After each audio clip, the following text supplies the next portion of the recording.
Welcome to my Hot Wheels Redline collection.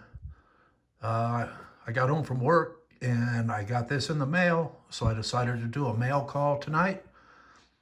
I will open this up in front of everybody. We'll see what we got here.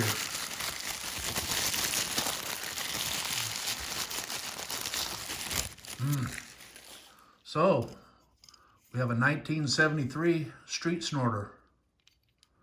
Ooh, that guy looks good. Look at that. Nice interior. Man, exhaust pipes look good. A lot of those exhaust pipes end up getting kind of a corrosion on them. Oh, that bottom is shiny. Look at that. Wheels are beautiful.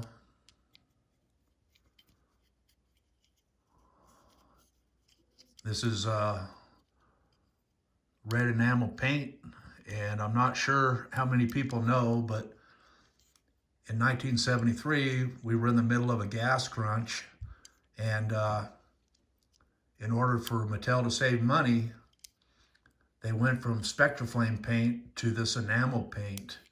And when I go into my 73s, we'll have more of a discussion on that. But like I say, today, this is just a mail call. And I'm very excited for this car. They are hard to find. Sakes alive, I looked quite a while for this. I mean, there's some on there, but they're to me, they're junk.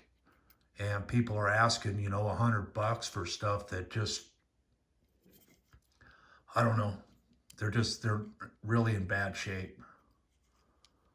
But this one you can see doesn't have nicks all over the hood. I mean, fenders are nice. Everything on it looks good. Got a little bit of nick right there, but I can definitely live with this, being this is a hard to find 73 model. All right, everybody. I hope you enjoyed my mail call, and I'll talk to everybody later.